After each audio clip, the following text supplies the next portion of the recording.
falar sobre esse tema: drogas, prevenção, influências espirituais e caminhos para a cura.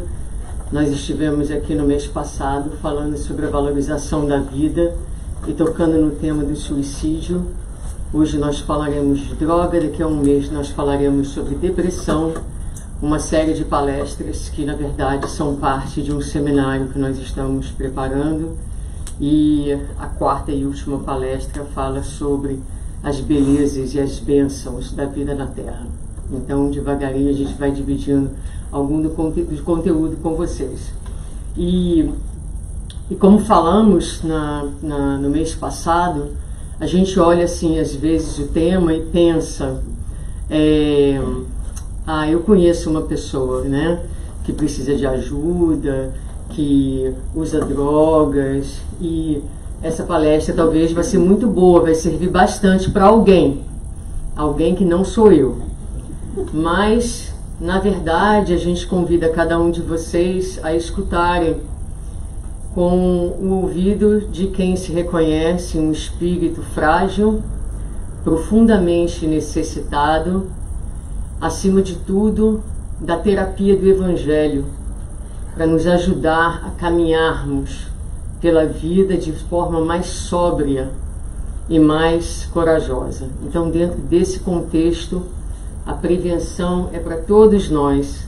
As influências espirituais acontecem em todas as nossas vidas e todos nós somos filhos pródigos na jornada de retorno à casa do Pai, a reconexão com Deus, que significa para todos nós a cura das nossas almas e a saúde integral. Então nós vamos começar trazendo, dentro da perspectiva da prevenção, um conceito de felicidade de Joana de Ângeles, no livro Conflitos Existenciais, na introdução desse livro, onde ela vai dizer que a felicidade é desencadeada pela harmonia que o espírito experimenta, a sensação agradável do dever cumprido, a retidão moral, facultando ao cérebro a produção da dopamina, da serotonina, da noradrenalina e de outras substâncias do mesmo gênero. Então nós colocamos a definição em duas cores porque ela fala para nós de dois aspectos diferentes. Interessante que mês passado nós falávamos da valorização da vida, e quem esteve aqui vai se lembrar que a gente falava e brincava: o que será que nós desejamos verdadeiramente quando dizemos um ao outro feliz ano novo, não é? E aqui está então a definição de felicidade que ela vai colocar para a gente, né? Harmonia, aquele estado que o espírito vai experimentar quando ele cumpre a lei de Deus. Então, quando nós temos a experiência ainda bem fragmentada de estarmos em paz, da consciência tranquila, da harmonia interna, do dever cumprido, isso é, na perspectiva do espírito imortal, a definição de felicidade. Mas ela fala para nós que nós, espíritos encarnados, temos essa experiência de felicidade também acontecendo no nosso corpo físico. Ela não só é uma sensação que o espírito sente, mas ela é também sentida, processada e vivenciada biologicamente no nosso corpo físico. Então, quando o espírito, porque quem sente verdadeiramente é o espírito, um cérebro e um corpo sem espírito não sente. Quando o espírito tem a sensação da felicidade, essa vibração do espírito imortal aciona circuitos do nosso cérebro, os circuitos da felicidade, os circuitos da recompensa, e então ativa determinados neurônios que vão liberar substâncias que são chamadas os neurotransmissores. Essas substâncias vão correr os nossos neurônios. Quando chega na sinapse, há a liberação principalmente da dopamina e pum! Nossa, eu estou me sentindo super feliz. E é, na verdade, uma felicidade orgânica. E nós vamos falar então um pouquinho disso. Então, aqui nós gostaríamos de ressaltar esses dois aspectos que ela coloca da felicidade. E ela vai continuar dizendo: experiências cuidadosas com tomografia computadorizada apresentam áreas cerebrais onde se situam a felicidade e a infelicidade, resultado das emoções e dos fenômenos físicos produzidos pela dopamina e outras substâncias, confirmando a tese de natureza orgânica. Então, a tomografia computadorizada mostra exatamente isso, né? O acesso à iluminação, as cores que o cérebro, de áreas específicas do cérebro, quando a criatura tem essa experiência de felicidade. E o cérebro humano, assim, tem produzido, no transcorrer dos tempos, né, feitos maravilhosos. Na área da ciência, na área das artes, na área da tecnologia. O nosso pensamento, ele tem efetuado o progresso da nossa humanidade. Mas o cérebro, para além do pensamento, ele também é responsável por algumas funções bastante básicas, não é? Então, por exemplo, o cérebro que nos coloca para dormir. É no cérebro que os nossos sonhos se registram. É no cérebro que as nossas sensações mais básicas, como a visão, como o tato, como a audição, são decodificadas. E é no cérebro também que a área do prazer, ela tem o seu circuito, ela tem o seu circuito, né? Tem a sua localização.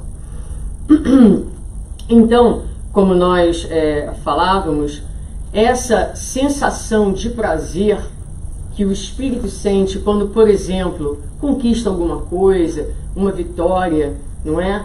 Ou muitas vezes nas sensações mesmo de prazer, na sensação de um êxtase sexual, na sensação de uma comida deliciosa.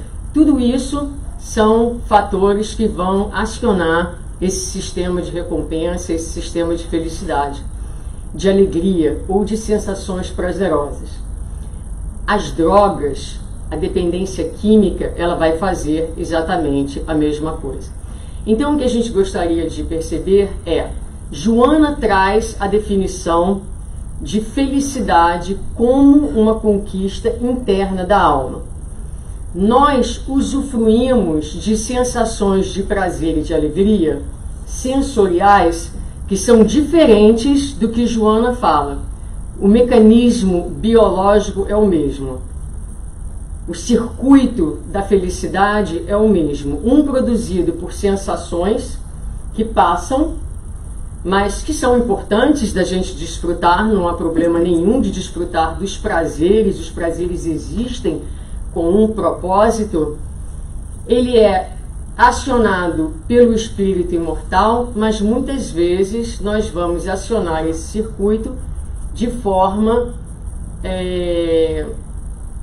fictícia ou artificial, porque nós vamos usar de elementos químicos que vão acionar esse circuito, que a gente chama de circuito da felicidade, acionar a química do cérebro, de tal forma que esses neurônios são ativados.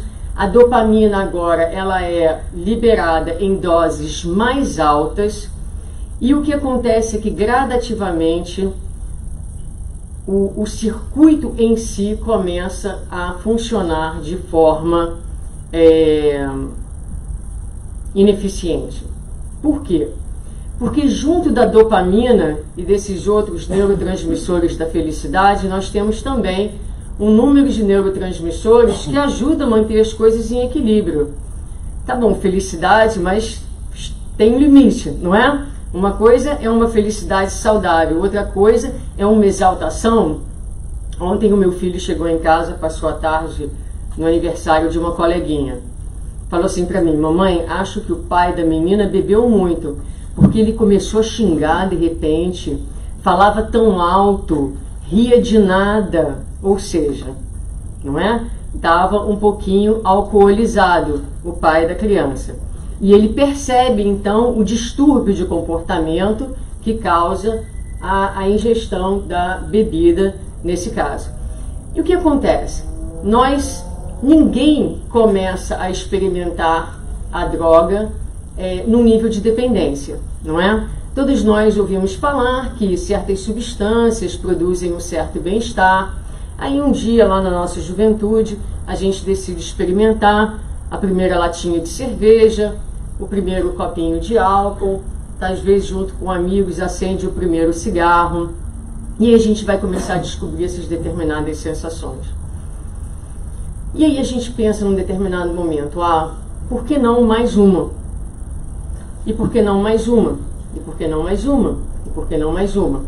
E dessa ocorrência, dessa experimentação casual, não é?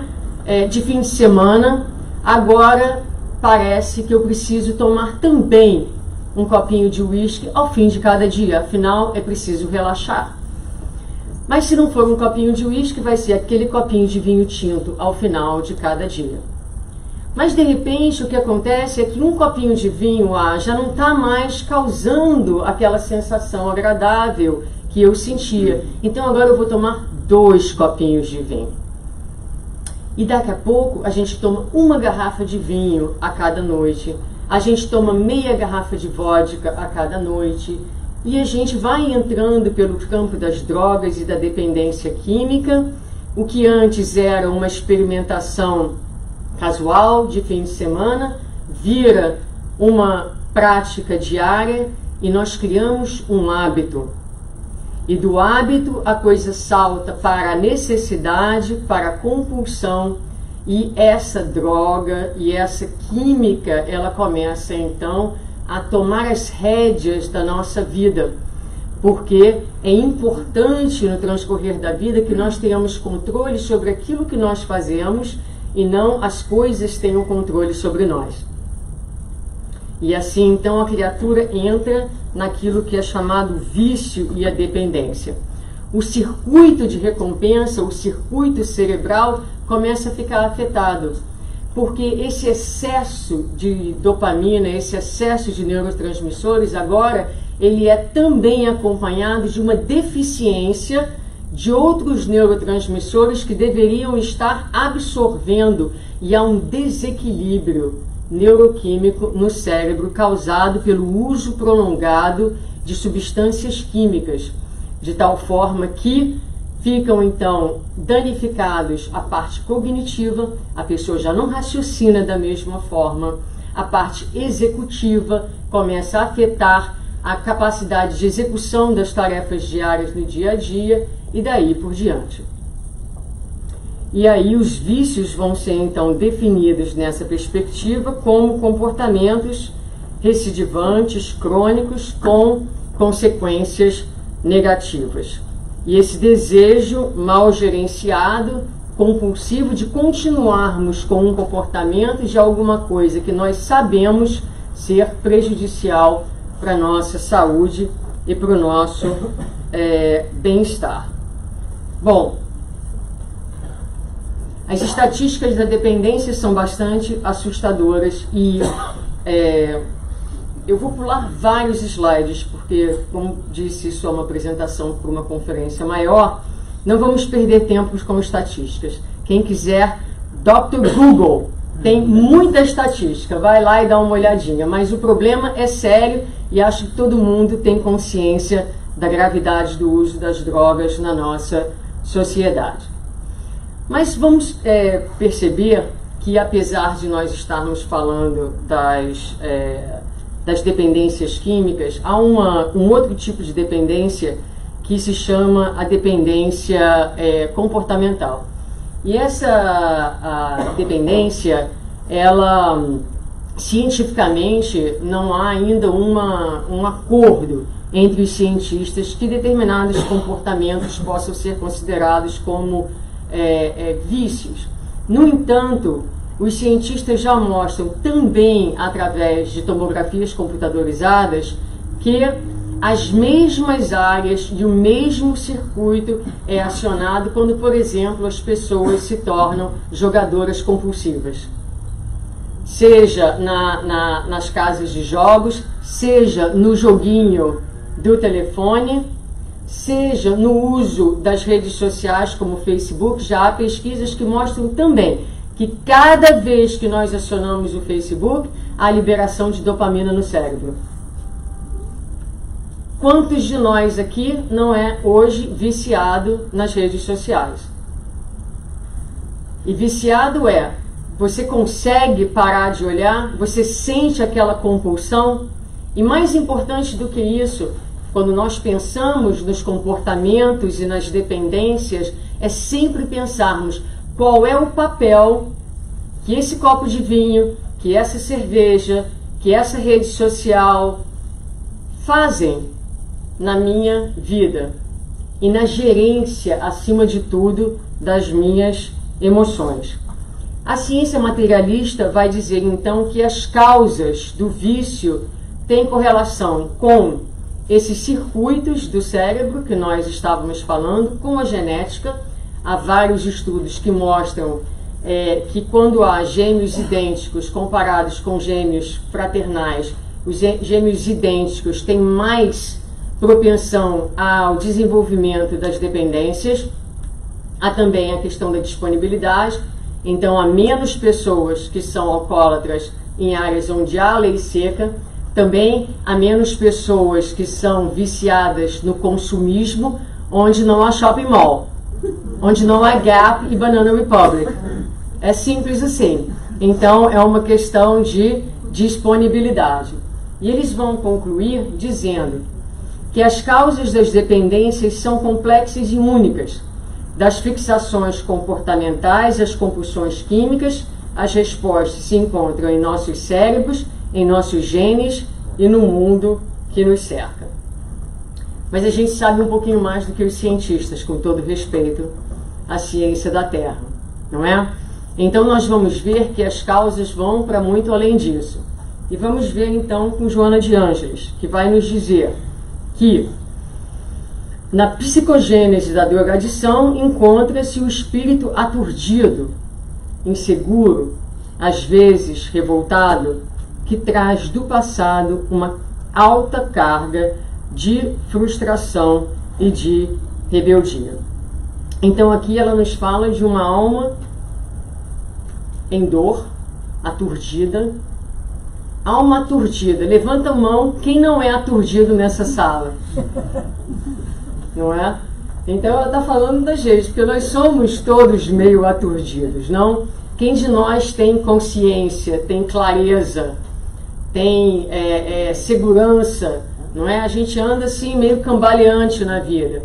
Então, o espírito aturdido, o espírito inseguro, revoltado, aí a não aceitação, não é, da vida, a não aceitação dos desígnios de Deus, e que traz do passado, ou seja, das existências pretéritas, já frustrações que nós vamos ver difíceis, muitas vezes o espírito que tem dificuldade de gerenciar as frustrações, e a rebeldia, a revolta, né, como sinais, como sintomas espirituais que são característicos não só da drogadição, mas nós veremos daqui a um mês, também estão no cerne dos processos depressivos.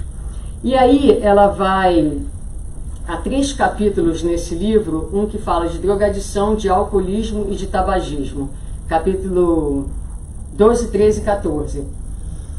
E aqui ela vai colocar então, para as drogas, e a gente vai fazer uma leitura assim rápida, para a gente ir só reconhecendo os sentimentos, né, que ela destaca aqui por trás dessas dependências. Então, com relação às drogas, no capítulo das drogas, ela dirá: aqueles que se apresentam atemorizados, receando a vida que lhe parece injusta e perversa, destituídos de tolerância em relação às próprias frustrações. Então aqui a gente destaca medo, né? O sentimento de que a vida é injusta e a falta de uma base de tolerância, de capacidade de suportar os problemas. Aqueles que podem ser considerados dependentes, isto é, para quem a existência deve ser sempre agradável. Quando nós falávamos há um mês atrás, a gente falou Feliz Ano Novo, que seja um ano repleto de alegrias e das tristezas necessárias, porque a vida na Terra, ela é isso. Ela é um conjunto de alegrias e de tristezas. Imaginar que o novo ano vai ser um paraíso, não é? A gente falava da Bahia, não dá, isso é só férias, são 3 ou 4 dias. Se você mora no Brasil, 1 mês, 2 meses, mas aqui 1 semana, não é? Então a vida não é férias. Então ter a perspectiva de que nós estamos aqui numa viagem a negócios, não é? Para que nós possamos investir os nossos talentos que nos foram confiados, multiplicarmos, colaborarmos com a vida e com a nossa própria, o nosso próprio crescimento. Mas a pessoa que tem, né? A pessoa que vive olhando as redes sociais e achando que aquilo tudo é verdade, que as pessoas vivem daquela forma, porque 90% das redes sociais é todo mundo alegre. As pessoas estão na praia se matando, para de se matar, tira um selfie e põe no Facebook. Aí o mundo inteiro acha que estavam umas férias espetaculares. E não é verdade, não é? E aí a gente acha que a nossa vida é a única vida que é miserável e que todo mundo está tendo uma vida maravilhosa e a gente deprime, não é? Então a vida não vai ser sempre agradável e compensadora. Então essas pessoas buscam na droga química, seja qual for, uma fuga da realidade. Em face da sua junção aflitiva, deve ser negada ou apagada a qualquer preço. Ou seja, qualquer aflição, qualquer dificuldade, qualquer luta deve ser apagada, deve ser eliminada, e a pessoa então vai buscar formas artificiais de gerar o prazer, de acionar os circuitos de recompensa, não é? Criando uma felicidade ilusória, porque de momento ela vai passar, ela vai acabar e a criatura vai se ver de novo com os seus conflitos. Assim a gente faz com as férias. Vou tirar as férias para resolver tudo e volta, não é? Para os mesmos problemas, porque os problemas estão onde? Dentro dela. E se a gente vai de férias, a gente não vai de férias para resolver problemas, a gente vai de férias para esquecer dos problemas, ela não é? Então a gente volta exatamente como foi, cheio de problema por dentro, cheio de problema para lidar. No tabagismo, ela vai dizer que as causas são a timidez, o medo, o complexo de inferioridade, a insegurança, a baixa estima pessoal, a ansiedade, a necessidade da criatura, do jovem particularmente, de se afirmar em um grupo, de ser aceito e de se associar ao cigarro uma ideia falsa de independência e poder, não é? Então os vícios, né, as drogas, muitas vezes, a pessoa que se sente muito sozinha, na hora que ela acende o cigarro, é como se ela estivesse na companhia de alguém. E tá, do cigarro. Ela se sente acompanhada. Também se você estiver sozinho e você pegar um copo de vinho, parece que você está acompanhado também, não é? Então ajuda a lidar com a insegurança, com as ansiedades, não é? Com o estresse, e a gente vai então se utilizando desses artifícios. Nós não estamos fazendo nenhuma apologia a não usar, cada um que sabe de si, e o mundo, como a gente falou, tem os seus prazeres que são para ser desfrutados. A questão não é essa. A questão é como nós estamos usando, para que nós estamos usando e que papel esses recursos externos estão tendo na nossa existência. No álcool, a ansiedade como fator preponderante, porque o álcool acalma, não é? Pela ilusão de calma que ele proporciona, a produção da alegria que não corresponde à verdade. Então era o pai da menina ontem, muito alegre, não é? Mas é uma alegria que não corresponde à verdade. É uma falsa alegria, como é uma falsa calma, como é uma falsa euforia, que a gente vai se utilizando para lidar com os vazios e com todos esses sentimentos que Joana aponta para nós. Muito bem.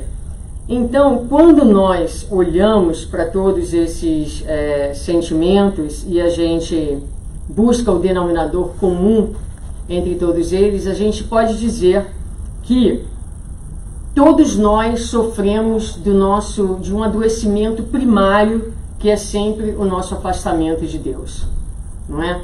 Então, na base por trás de todos esses sentimentos que ela coloca, está o adoecimento primário do homem, que é a desconexão de Deus. E quando nós, então, nos desconectamos de Deus, o que acontece é que nós perdemos a referência maior da nossa vida. E agora nós passamos a nos autorreferenciar. Então nós perdemos todo o sentido do que seja a vida. Nós estamos desconectados do sentido maior da vida, nós estamos desconectados da fonte, da referência, e agora, quem é a referência? Eu sou referência, não é? Mas que tipo de referência que eu posso ser? E se não sou eu, é alguém do meu convívio.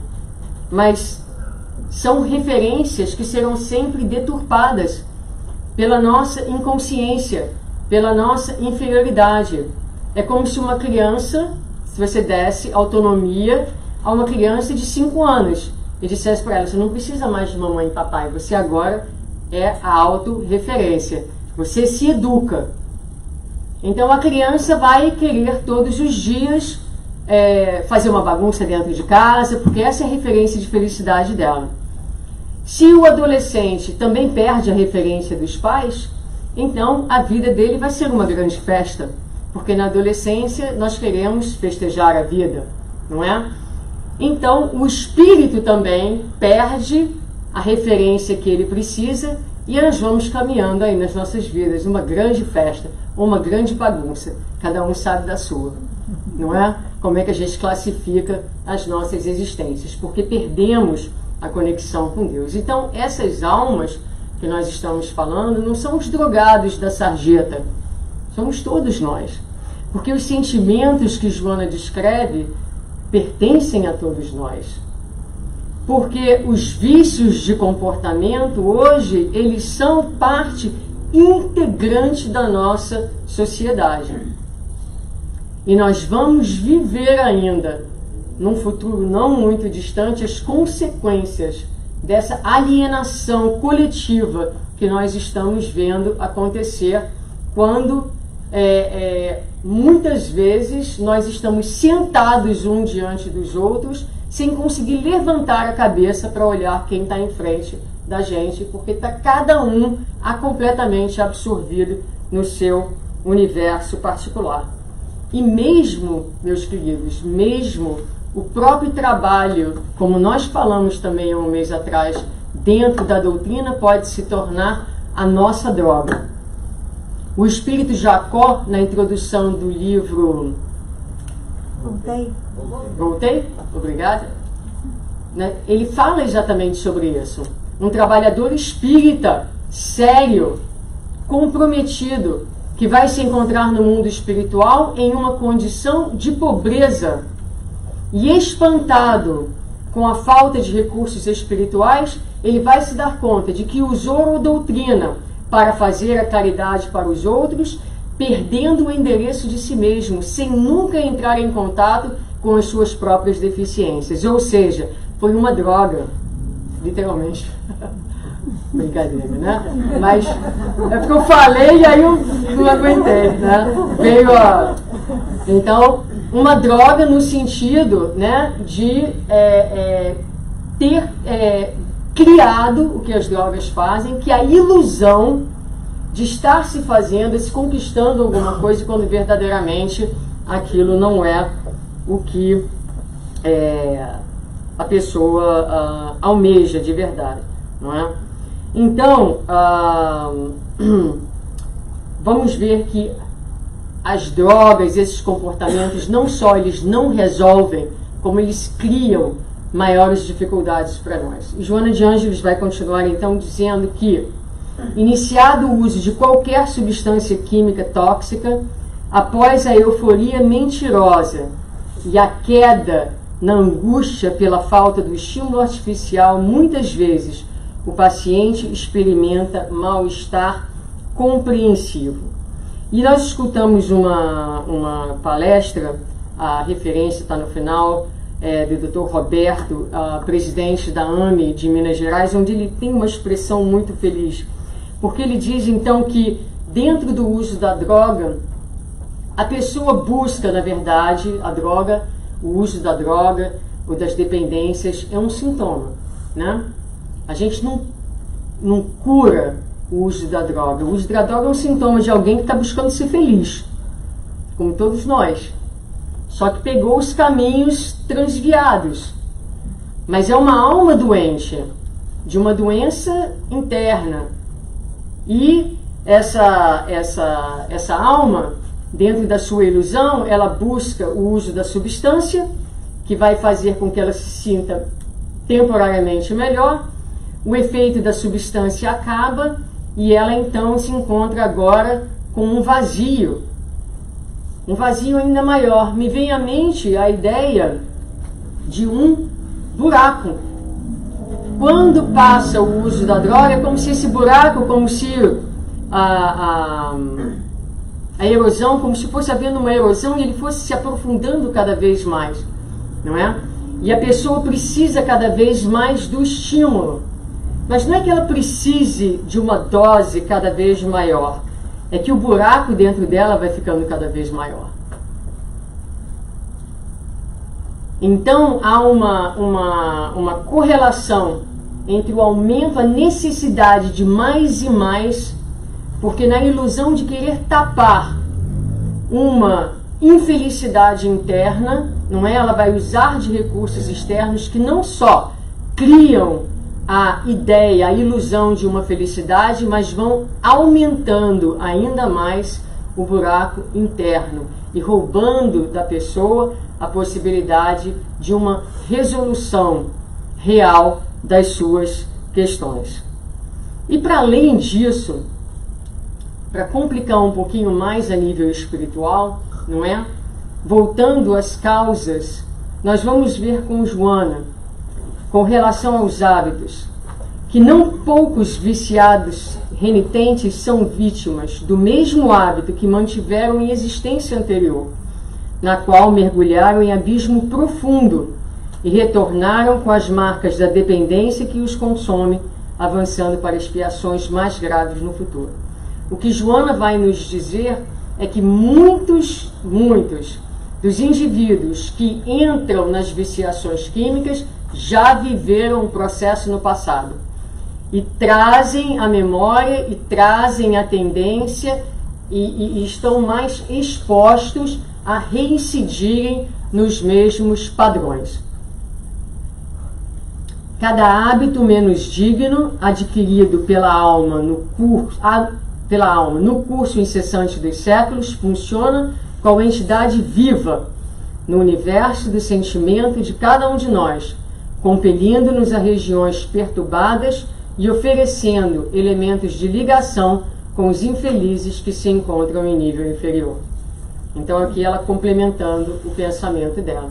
Então o passado é uma entidade viva dentro de nós. O que mora no nosso inconsciente não é um material morto, é um material atuante.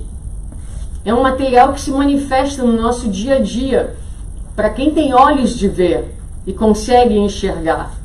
São as nossas tendências, não é? São as nossas fragilidades que emergem repetidamente, os nossos comportamentos. A pessoa termina uma relação que era ruim, vai para a próxima.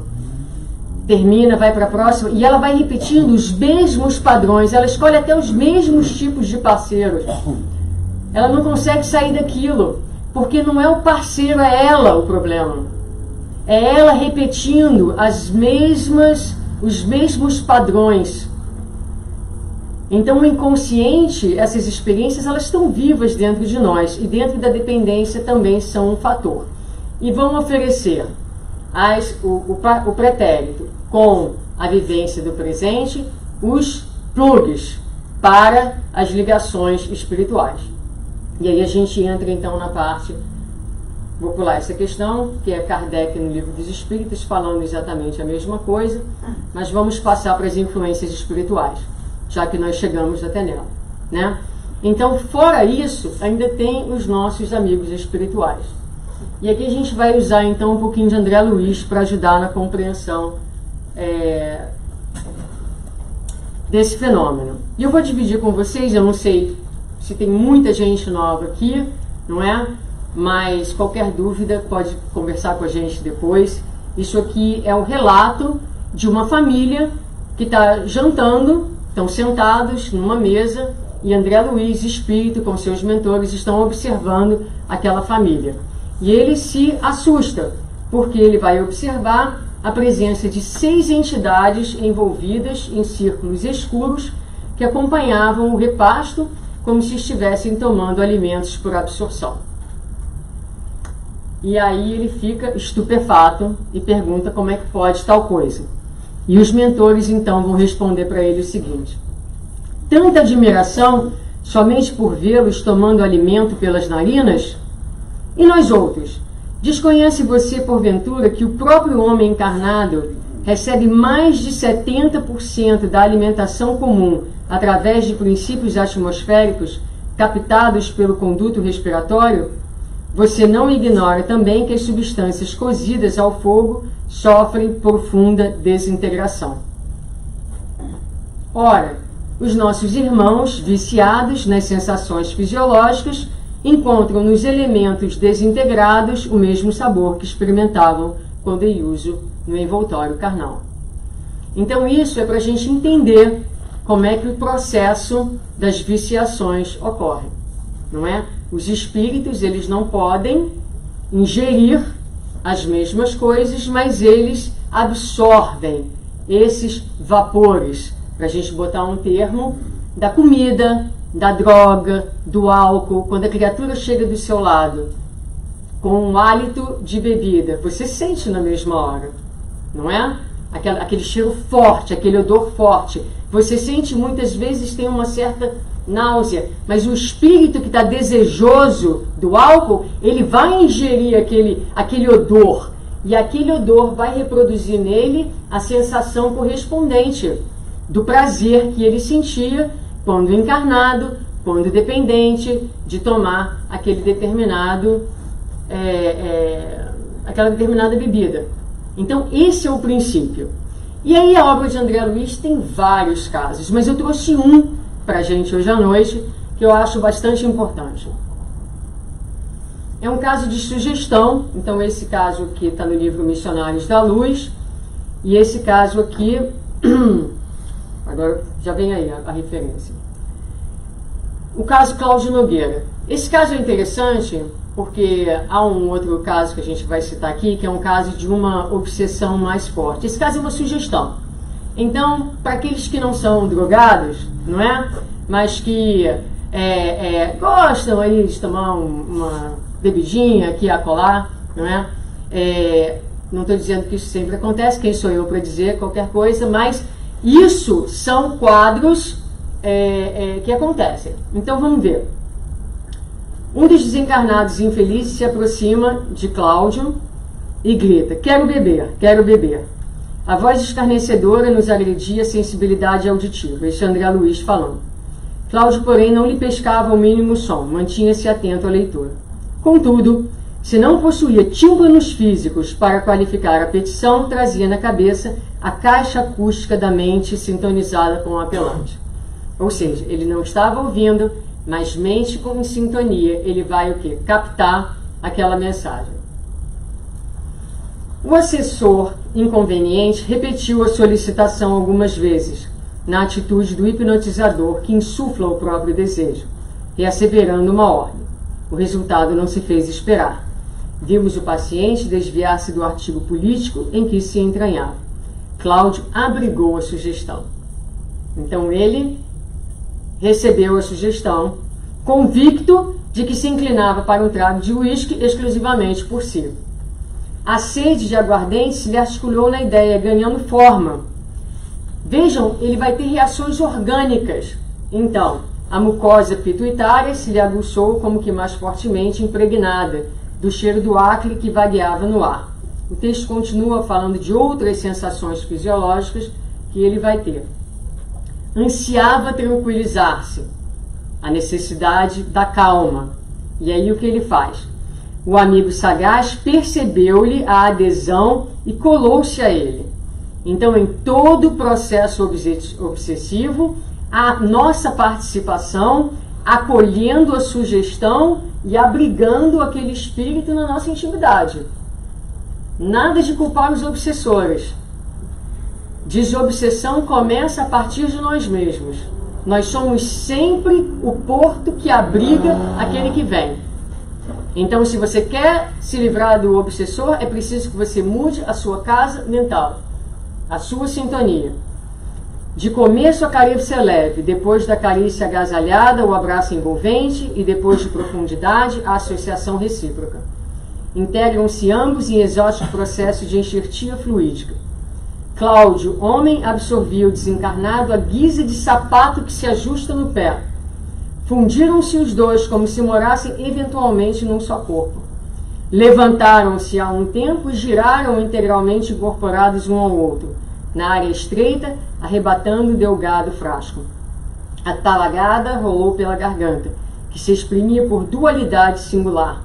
Ambos estalaram a língua de prazer em ação simultânea. Isso dá o que pensar, não? Assusta um pouquinho. Mas olha que interessante, por que eu escolhi esse caso? Ele não estava, isso é um caso de sugestão, ele não estava obsidiado. André Luiz se à beira de Cláudio para avaliar o caso com imparcialidade, para ver até onde ele sofria aquele processo de fusão. Para logo me convenci de que ele continuava livre no íntimo. Ele tinha liberdade de escolha.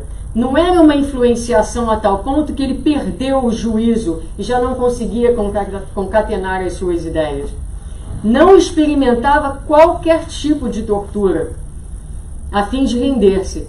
Hospedava o outro, simplesmente aceitava-lhe a direção, entregava-se por deliberação própria. Nenhuma simbiose em que se destacasse por vítima. Associação implícita. Eu gosto disso, você gosta disso, let's enjoy it together. É basicamente o que esse caso está falando para a gente. A gente está sempre aproveitando juntos. Ainda que sozinhos, nunca estamos desacompanhados, não é? Então, efetuava-se a ocorrência na base da percussão. Apelo e resposta, cordas afinadas no mesmo tom. Em um deles o pedido, no outro a concessão. E aí a gente vai usar esses 6 minutos finais para falar, então, sobre o caminho para a cura. E como Joana de Ângeles, ela começou falando para a gente da estrutura física do cérebro, para falar da cura, nós também vamos falar da estrutura física do cérebro. E vamos utilizar, então, o conceito do cérebro triuno, que é um conceito trazido por André Luiz no livro O Mundo Maior, e há hoje um livro que estuda o cérebro triuno pelo Dr. Sérgio Lopes, Sérgio Lopes e outros companheiros. Então, o que é o cérebro triuno? Eles dividem o cérebro em 3 partes. No porão, que é são as estruturas subcorticais, como a amígdala, como o tronco de base, eu não sei falar nada disso em português, onde se arquiva o nosso inconsciente, os impulsos automáticos, onde está o nosso passado, as nossas conquistas, mas também as nossas tendências e os nossos hábitos. Então nós vimos que na questão da drogadição, esse porão precisa ser limpo, não é? Precisa ser limpo. É preciso que nós saibamos quem nós somos de verdade. É preciso saber o que mora no nosso inconsciente. É preciso que nós percebamos as nossas tendências. É preciso que percebamos os hábitos já arraigados. Eles moram nessa parte mais primária do nosso cérebro.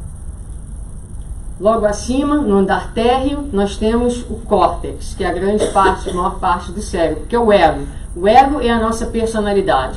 Então, nesse andar, se no andar de baixo moram os impulsos automáticos, as tendências e os hábitos, desse andar do cérebro mora o esforço e a vontade.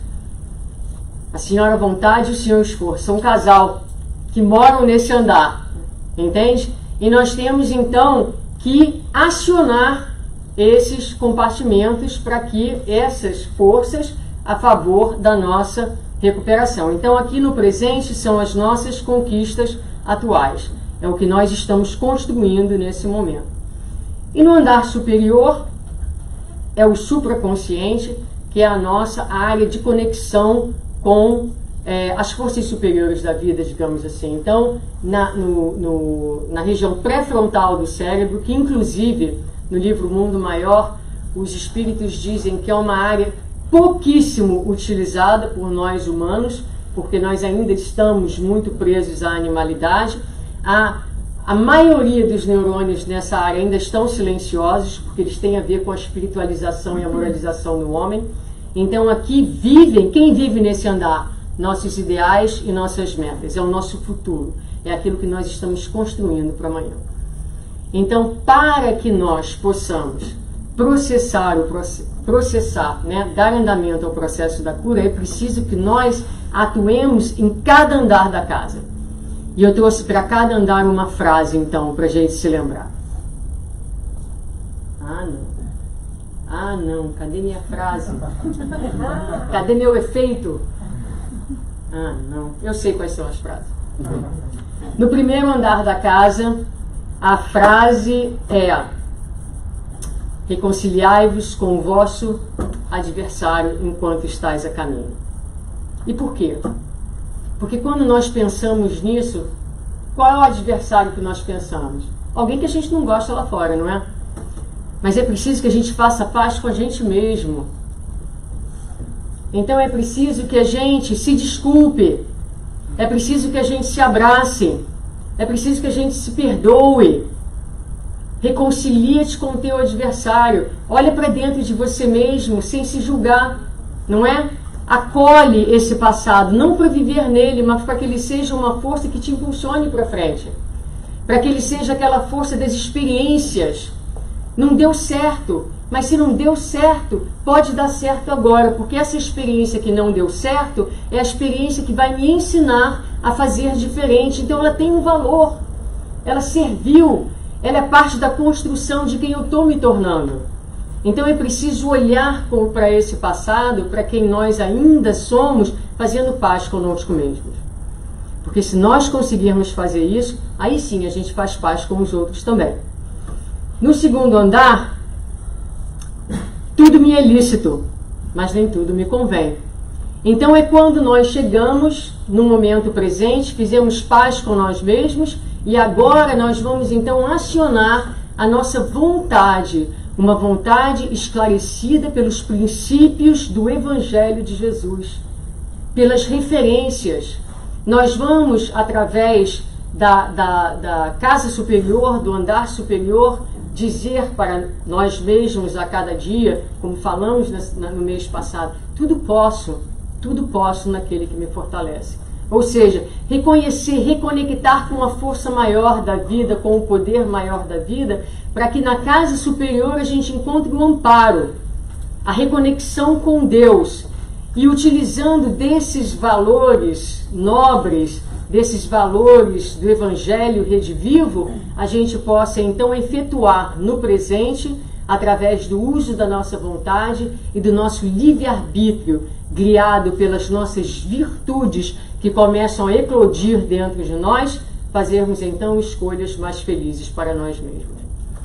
Então é uma síntese, não é? Da cura através da limpeza da casa que a gente chama o cérebro, né? Proporcionando, enchendo essa casa de flores, de adornos, mas que não são mais os adornos da ilusão, mas que são os adornos daquela consciência feliz, tranquila, em paz, que chega ao fim do dia e diz para si mesmo: aquele que faz o que pode, merece o salário da paz.